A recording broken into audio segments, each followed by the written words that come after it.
Radio Anthropocène, à l'écoute du changement global.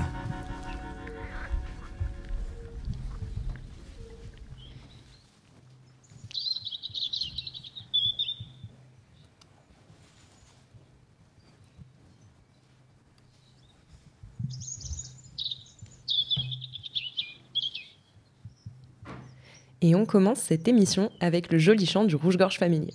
Bonjour à tous et à toutes, je m'appelle Héloïse Belay et je suis ravie d'être avec vous aujourd'hui pour le premier épisode de notre podcast La chèvre et le chou. Alors cette émission, ce sera une émission mensuelle présentée donc par 4 intervenants, Nathan Malavolti et Mathieu Coumoul, donc, qui sont présents avec moi aujourd'hui, donc tous deux naturalistes chez Des espèces par million et qui se présenteront juste ensuite, mais aussi par Clara Voutaz, doctorante en géographie et aménagement du territoire et qui travaille sur la présence animale en ville, et par moi-même, doctorante en géographie. L'objectif de cette émission, c'est de s'intéresser à la biodiversité urbaine, une biodiversité singulière mais parfois riche, et aussi une biodiversité menacée. Donc on peut citer les problématiques d'imperméabilisation des sols ou encore celles de la densification des villes qui vont menacer la place disponible pour les espaces végétalisés. Et on assiste aussi aujourd'hui à une demande croissante de ce qu'on appelle la nature en ville, mais plutôt d'une nature qui va être maîtrisée, une nature peu spontanée, propre. Et finalement, favoriser la présence de la biodiversité en ville, ça revient un peu à ménager la chèvre et le chou. On œuvre pour son maintien, pour sa protection, mais on répond aussi aux demandes et aux attentes des citoyens et des politiques publiques. À travers notre émission, nous essayerons de nous intéresser aux différentes facettes de cette biodiversité urbaine, ainsi qu'aux représentations qui y sont associées. Pour cela, nous inviterons différents spécialistes, des scientifiques, des naturalistes, des habitants, mais aussi des acteurs associatifs, qui nous aideront à repenser et enrichir nos relations avec les espèces urbaines, mais aussi à trouver des leviers d'action pour favoriser sa protection et son maintien en ville. Alors aujourd'hui, comme je le disais, je suis accompagnée de l'équipe Des espèces par million, donc bonjour Nathan, bonjour Mathieu. Bonjour Héloïse. Et aujourd'hui, nous parlerons des jardins privés. Donc on va parler de freins, mais surtout de leviers d'action qui permettent de favoriser la présence de biodiversité dans l'espace privé, dans nos jardins. En effet, ces parcelles privées, elles représentent souvent une part importante des territoires urbains et sont surtout directement gérées par les habitants. Donc on peut agir rapidement et plus concrètement dans nos jardins et décider d'y favoriser ou non la place de la biodiversité. Alors aujourd'hui, on va parler de biodiversité au sens large, mais j'avoue que les questions que je vais vous poser et que j'ai préparées pour vous deux sont aussi grandement tournées vers les oiseaux. En fait, de mon côté, je suis doctorante en géographie et je travaille justement sur la façon dont les citoyens lyonnais perçoivent les chants d'oiseaux. Est-ce qu'on entend les oiseaux chanter à Lyon? Ou dans quel contexte? Et quel savoir associe les citoyens aux oiseaux d'une manière générale? Finalement, est-ce que l'oiseau et ses chants peuvent être un moyen de motiver les habitants à protéger la biodiversité ou à accepter des changements en sa faveur? Justement, j'ai réalisé une première campagne d'entretien qui s'intéresse aux jardins privés de la métropole. J'ai donc rencontré des habitants qui vivent dans des résidences et qui possèdent des jardins. Et c'est un travail qui a été possible grâce à un projet de recherche qui s'appelait Collectif. Il est aujourd'hui terminé, mais il rassemblait à l'époque des acteurs, donc des chercheurs, mais aussi des associations naturalistes, qui avaient pour but de réaliser des inventaires de la faune et de la flore dans différents parcs publics et jardins privés de la métropole de Lyon. De mon côté, j'ai donc questionné les habitants pour mieux comprendre la relation qu'ils entretenaient avec leur jardin et les oiseaux qui le composent. Alors Nathan, Mathieu, justement, de votre côté, vous travaillez avec l'association Des espèces par million. Donc c'est une association qui faisait partie du projet Collectif. Est-ce que vous pourriez vous présenter et nous présenter un petit peu DEPL? Du coup, on est tous les deux des naturalistes. Alors personnellement, je suis naturaliste de formation. Mathieu est plutôt autodidacte. Et donc forcément, on est passionné de nature et à l'association, on s'intéresse justement vraiment à ces milieux urbains, puisqu'on trouve que c'est des milieux qui sont pleins d'enjeux. Et donc on travaille sur tout un volet en fait, d'accompagner les initiatives locales. Donc ça passe par des accompagnements auprès des citoyens, des citoyennes, mais aussi auprès des collectivités, comme tu l'as cité aussi auprès des copropriétés. Après, voilà, on a tout un volet aussi sur tout ce qui est expertise naturaliste. Donc, on réalise des diagnostics écologiques en milieu urbain et puis donc du génie écologique, c'est-à-dire on essaie de mettre en place de la renaturation sur des espaces qui sont très artificialisés, par exemple sur les berges du Rhône et de la Saône. Et puis, on a tout un tas aussi d'activités associatives qui sont associées, voilà, tout ça. pour ponctuer tout ça, en fait, on essaye sous plein d'aspects, sous plein de formes, sous plein de biais, de faire rebondir plein d'acteurs et plein de sujets, mais toujours autour de la biodiversité urbaine. Donc en fait, des fois, on va faire des trucs assez terre à terre, des conférences par exemple, et des fois, on va se dire, allez, cet après-midi, on va faire de la poterie par exemple, et on va essayer de faire différentes espèces animales, par exemple, du milieu urbain. Ça peut paraître un petit peu fou comme ça, mais l'idée, en fait, c'est que n'importe qui puisse s'approprier en fait cette question, et on essaye toujours d'ouvrir un certain nouvel œil sur l'espace urbain. Nous, ce qui nous plaît vraiment, c'est par exemple de faire des inventaires participatifs, et donc au cours d'une balade avec 25 personnes, admettons, on va rencontrer plus ou moins une centaine d'espèces, et on peut être sûr qu'à la fin de cette balade, en général, les gens ils voient jamais la rue où ils habitent depuis toujours comme avant en fait. Donc ça, c'est essentiel pour nous aussi, voilà. Et justement, alors là, vous avez un petit peu évoqué vos actions au sens large. Est-ce qu'il y a certains projets dont vous pourriez nous parler, qui ont été mis en place peut-être récemment, ou des exemples en tout cas à nous présenter au sein de la métropole de Lyon ? Je peux commencer par du coup les copropriétés. On a mis en place, pas que sur les copropriétés, un peu partout, mais notamment dans les copropriétés, ce qu'on a appelé les challenges biodiversité. Donc il y en a 3 principaux. Il y a la plantation de haies champêtres, il y a la végétalisation des façades, et puis la création de mares. Donc voilà, on considère que ces 3 aménagements qui sont vraiment très impactants dans des petits milieux comme des cours de copropriété, et qui sont assez faciles à mettre en place, très sympas à faire sur des chantiers participatifs.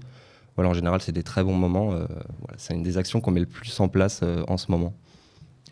Et en fait, pour la réalisation de tous ces chantiers, il faut savoir qu'on a une petite pépinière citoyenne dans le 9e arrondissement, où on se fournit en fait en végétaux locaux. Et puis au compte-gouttes, au fur et à mesure de la saison de plantation, de novembre à mars, en fait, on va, suivant les types de chantiers, si c'est des plantes grimpantes pour des façades végétalisées, des plantes aquatiques pour les mares, des arbustes et des arbres pour les haies, prélever en fait cela. Et l'idée en fait, c'est de toujours un petit peu démocratiser aussi le végétal indigène. Et pour ce faire, en fait, on le distribue aussi à prix libre tous les jeudis, de novembre à mars, dans nos locaux. On a une petite quarantaine d'espèces d'arbres et d'arbustes pour faire des haies. Ok, super. Bon, en tout cas, c'est parfait parce que vous allez pouvoir apporter plein d'éléments de réponse aux questions que je me pose. Alors justement, lors de mes entretiens avec les habitants de mes résidences, j'ai remarqué que certaines représentations étaient parfois associées à la biodiversité. Le très bon exemple, vous en avez un petit peu parlé, c'est justement celui de la mare. Je me suis rendu compte que les participants étaient souvent réticents à l'idée d'avoir une mare dans leur jardin, même s'ils ont conscience de l'apport que ça peut avoir pour la biodiversité. En fait, ils ont souvent peur que la mare apporte des moustiques. Qu'est-ce que vous en pensez ? Est-ce que la mare, c'est quelque chose qui est réellement bénéfique ? Qu'est-ce qu'elle apporte spécifiquement pour la biodiversité et dans le cas des jardins privés en particulier ? Et surtout, pour cette question des moustiques, qu'est-ce qu'on peut en dire ? Du coup, effectivement, l'idée, toutes ces idées reçues, c'est un peu notre quotidien. On se bat, enfin, on essaie de déconstruire ces idées-là au quotidien, et particulièrement pour la mare avec les moustiques. En fait, il se trouve que une mare, ça contient tous les prédateurs des moustiques en fait au stade larvaire.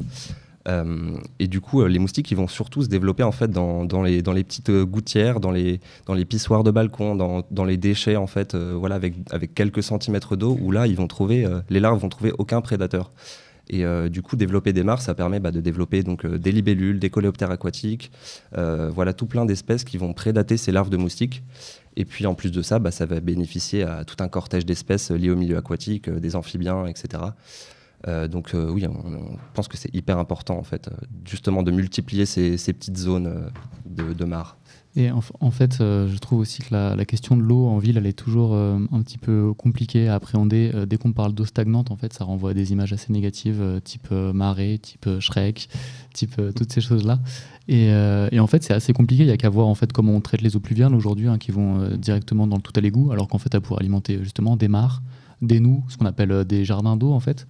Bref, tout un tas d'écosystèmes qui permettraient aussi d'avoir des points aussi toujours frais, en fait, même en pleine ville, avec de la végétation, et du coup, tout un tas d'espèces qui y sont liées. Sachant que c'est des enjeux, en fait, sur l'avenir qui sont hyper importants. Enfin, la question de l'eau, nous, c'est aussi une manière d'anticiper les problématiques qui vont arriver dans ces 50 dernières années, quoi. Pareil pour les réservoirs d'eau, on encourage vraiment, et la métropole le fait aussi un peu, à créer le plus possible de réservoirs, à stocker l'eau qui est sur les toits, parce que c'est vraiment du gâchis en fait d'envoyer ça dans l'égout. Et alors très bien pour la mare et pour l'eau. Et j'ai aussi une question à propos du bois mort. Ça aussi, c'est un élément qui est souvent un peu controversé, notamment dans les résidences. Donc pour des questions de sécurité, on m'a beaucoup évoqué la peur que les enfants notamment se blessent.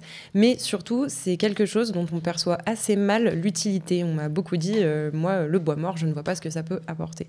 Justement, est-ce que vous pourriez m'expliquer ce que ça apporte ? Ce que ça apporte, en fait, il n'y a qu'à se balader dans une forêt pour s'en rendre compte. S'il fait frais, alors certes, c'est par l'ombre portée des arbres, mais c'est aussi par tout le bois mort sur le sol, en fait, qui est en train d'évapotranspirer, si vous voulez, petit à petit, et qui participe à avoir cette petite ambiance fraîche.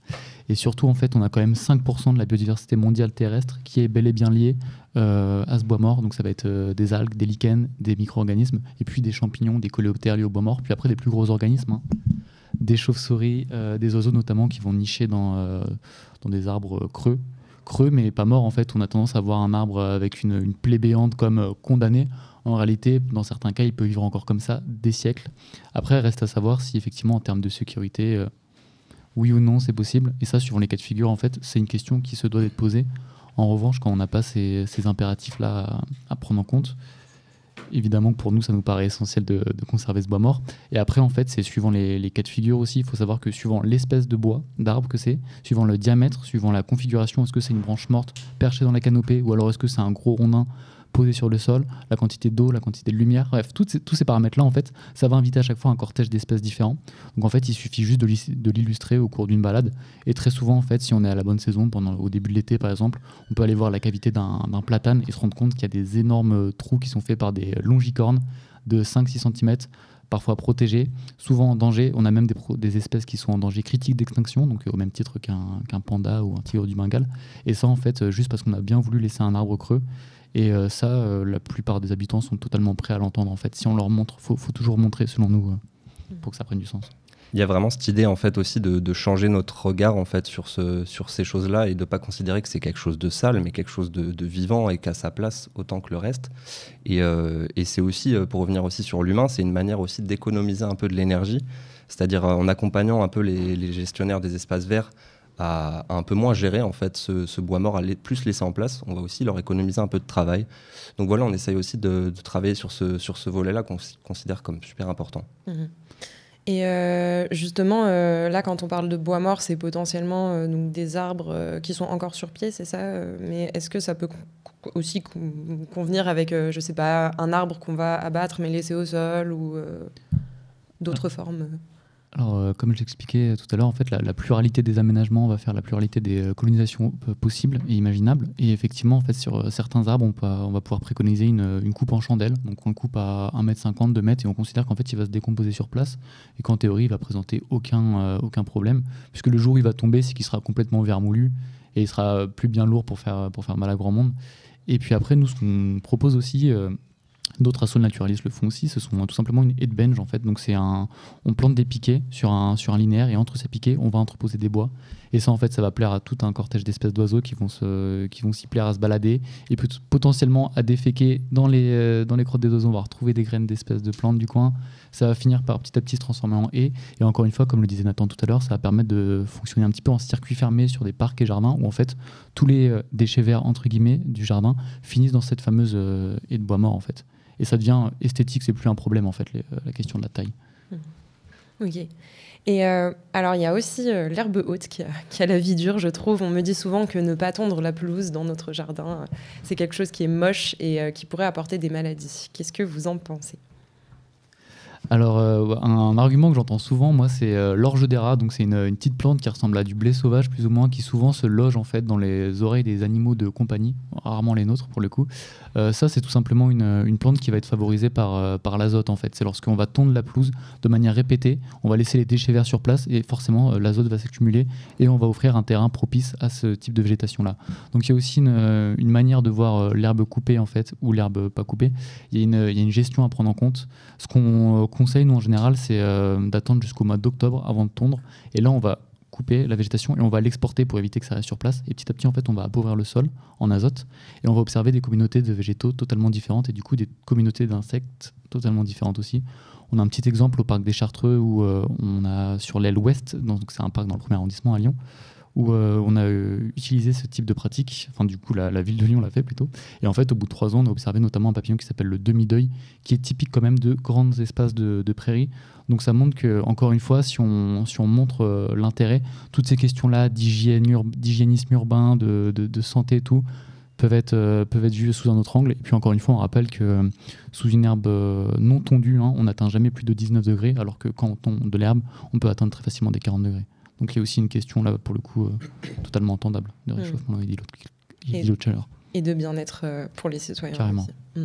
Et justement, tu expliquais, Mathieu, qu'il y avait aussi un gros enjeu d'aménagement, de gestion dans ces espaces, en tout cas, que ça peut jouer sur la biodiversité.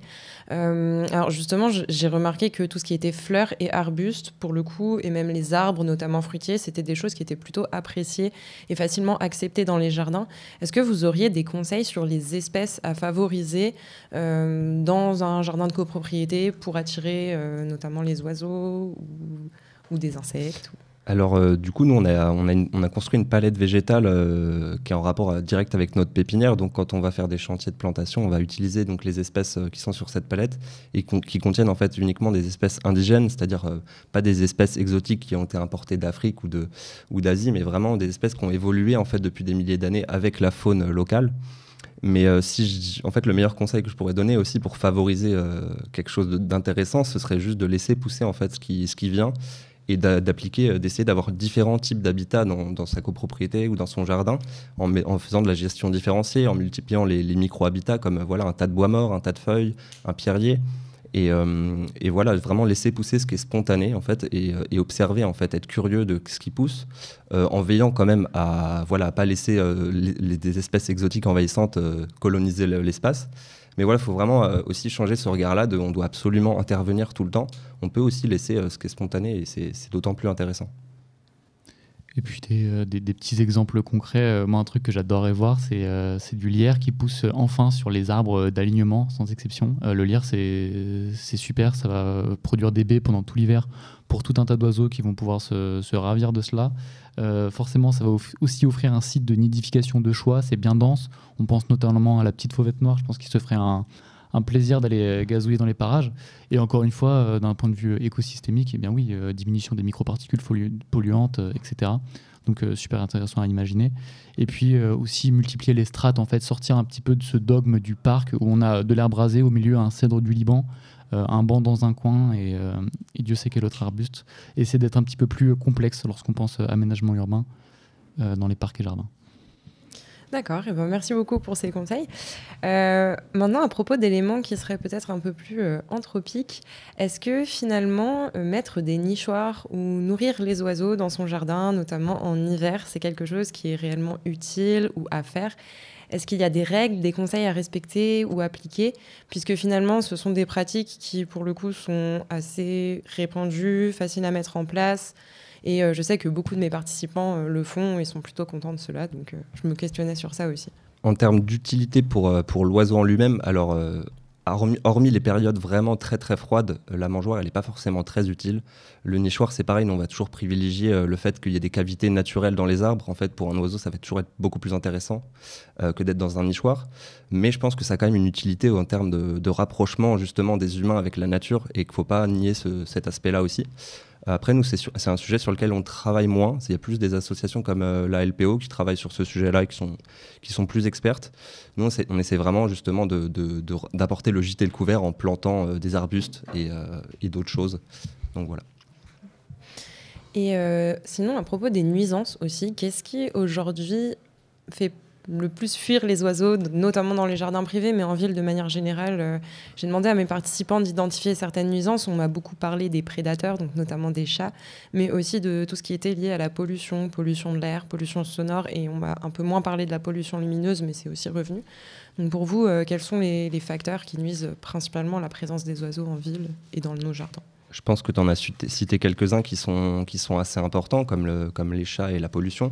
Mais malgré tout, je pense que la nuisance principale, ça reste l'artificialisation, en fait, la destruction d'habitats.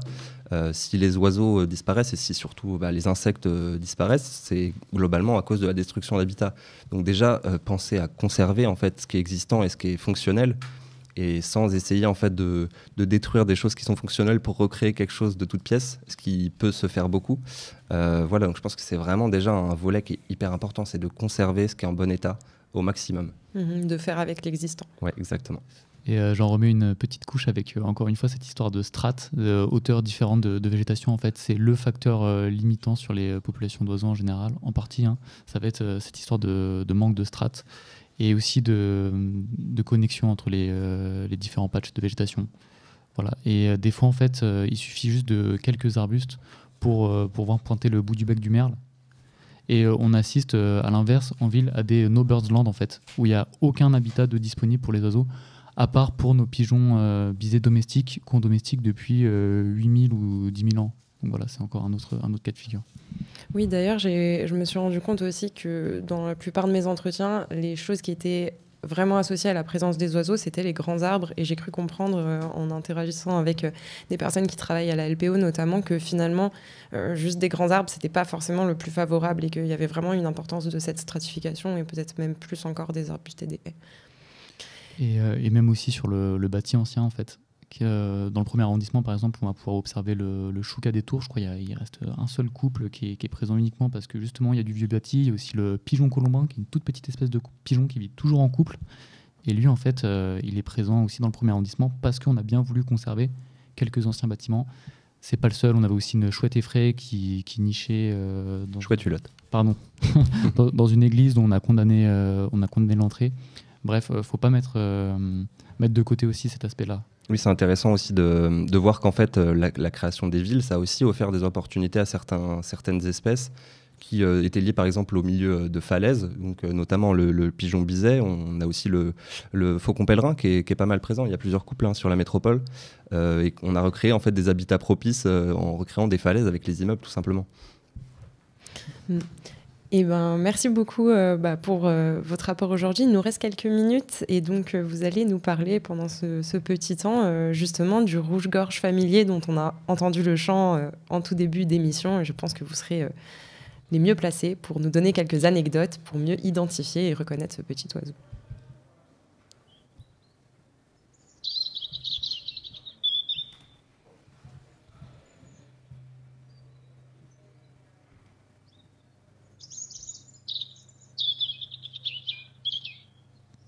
Voilà ce petit son flûté et très mélodieux qu'on va entendre assez souvent en fait en ce moment même, puisque c'est un oiseau qui va chanter presque toute l'année, en tout cas il va chanter à l'automne.